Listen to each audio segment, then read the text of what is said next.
میرے نبی پاک علیہ السلام نے فرمایا جس کے ذمے بہنیں لگ گئی، جس کے ذمے بہنیں جس کے ذمے لگ گئی، باپ کمزور ہو گیا یا باپ انتقال کر گیا، جس کے ذمے بہنوں کی ڈیوٹی لگ گئی، محبوب فرمانے لگے اس نے 3 بہنوں کی اچھی پرورش کی، اچھا ادب سکھایا اور عزت کے ساتھ رخصت کر دیا، یا 2 بہنیں اس کے ذمے لگی، اس نے آداب سکھائے، یہ ابو داؤد شریف ہے، ابن ماجہ ہے، اور پھر ان کو رخصت کر دیا عزت کے ساتھ۔ پھر ایک مقام پہ فرمایا چلو ایک بہن ہی اس کے ذمے لگی تھی، اس نے ادب سکھائے، آداب سکھائے، عزت سے رخصت کیا، حضور کیا ملے گا؟ فرمایا باقی نیکیوں والوں کو ثواب ملے گا، جو بہنوں کا بوجھ اٹھائے گا جس طرح میری 2 انگلیاں جڑی ہوئی ہیں اس طرح میرے ساتھ جڑ کے جنت میں داخل ہو جائے گا۔ ابھی اس حق کا تعین کس نے کیا؟ نبی پاک صلی اللہ علیہ وسلم۔ اب اگر کہیں یہ کہا جائے کہ بس بھئی صحیح ہو گیا، تمہارا کیا کام ہے، تمہاری کوئی ذمہ داری ہے، تم نے کوئی ٹھیکہ اٹھایا ہوا ہے، تم کوئی زیادہ سیانے ہو، تم کوئی زیادہ سمجھدار ہو، تو اسے کہا جائے گا ذرا ٹھہر جا، اس طرح کی بات نہ کر، یہ وہ حق ہے جو میرے مصطفیٰ نے بیان فرمایا ہے۔ جہاں بیوی کے حقوق بیان فرمائے وہاں میرے نبی پاک نے بہن کے حقوق بھی بیان فرمائے۔ دیکھیے نا جناب ام ہانی حضرت علی کی سگی ہمشیرہ تھی، نبی پاک صلی اللہ علیہ وسلم کی چچا زاد بہن تھی، پر اللہ کے رسول ہمیشہ انہیں تحفے بھیجا کرتے، ان سے محبت فرماتے، ان کے بچوں کے ساتھ پیار کرتے۔ فرمایا علی کی بہن نہیں، یہ میری بھی بہن ہے۔ کیا لوگوں کو تاریخ کی وہ بات یاد نہیں؟ آج میں نے دیکھا ہے بھائی کے پاس شاہ خرچیوں کے لیے بڑے پیسے ہوتے ہیں، بھائی کے پاس بڑا سرمایہ ہے، جب شاہ خرچیاں کرنی ہو، سال کے بعد 2-3 چکر کاغان نران کے بھی لگانے ہو تو اس کے پاس روپیہ ہے، پیسہ ہے، اور اگر اس کی اماں کہہ دے کہ بیٹا عید کا موقع ہے کوئی پرانا جوڑا ہی اٹھا کے بہن کو دے آ، تو کہتا اماں حالات بڑے سخت ہیں، اب میں تمہیں کیا بتاؤں۔ ہمیں وہ بات یاد نہیں کہ نبی پاک کی رضائی بہن جناب شیمہ جب ان کے قافلے کے خلاف مسلمان لڑے، انہوں نے جنگ کی اور وہ قید ہو کے آئیں، تو حضرت ابو ہریرہ سے کہنے لگی جا کے مصطفیٰ کریم کو بتاؤ میں تمہاری بہن ہوں۔ حضرت ابو ہریرہ کہتے ہیں میں بی بی کا پرانا دوپٹہ دیکھتا، اس کی کیفیات دیکھتا اور پھر جملے دیکھتا، مجھے سمجھ نہ آتی، تو میں نے جا کے حضور سے کہا کوئی شیمہ نام کی بی بی ہے، تو کہتے ہیں ابھی میں نے جملے بھی پورے ادا نہیں کیے، نبی پاک ممبر سے اٹھ کے کھڑے ہو گئے اور رسول پاک کی چادر مبارک ممبر پہ رہ گئی، محبوب اٹھ کے گئے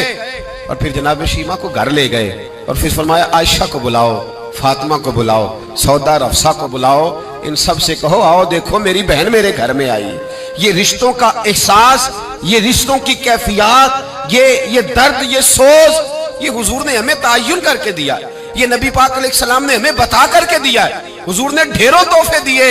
اور ایسی آفر کی جس کے لیے امت تڑپتی ہے، ترستی ہے۔ حضور نے فرمایا شیمہ اگر تو پسند کرے تو تیرے لیے مدینے میں مکان نہ بنا دوں، اگر تو کہے تو یہاں تیرے لیے مکان نہ بنا دوں، جہاں 70,000 فرشتے روز سلامی دینے آتے، یہاں تیری پکی رہائش نہ کر دوں۔ عرض کی یا رسول اللہ میرے خامند کا گھر،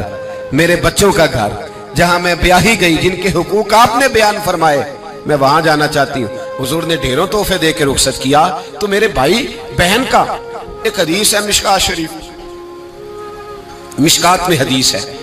ایک حضور علیہ السلام کے صحابی تھے جو نبی پاک کی بارگاہ میں بیٹھے رہتے تھے، اس پر شارحین نے بڑا کچھ لکھا ہے، کہتے ہیں وہ علم دین حاصل کرتے تھے یا جہاد میں مصروف رہتے تھے۔ ان کا ایک بھائی تھا تو وہ تجارت کرتا تھا، کاروبار کرتا تھا، یہ مشکات ہے۔ ایک دن آ کے عرض کرنے لگے یا رسول اللہ صلی اللہ علیہ وسلم اسے سمجھائے کوئی کام بھی کرے، آپ کے پاس بیٹھا رہتا ہے، ڈیوٹی ساری میں کرتا ہوں۔ تو محبوب فرمانے لگے خاموش ہو جا، ہو سکتا ہے رب کریم جو تجھے رزق دے رہا ہے وہ بھی اس کی برکت سے عطا فرما رہا ہے،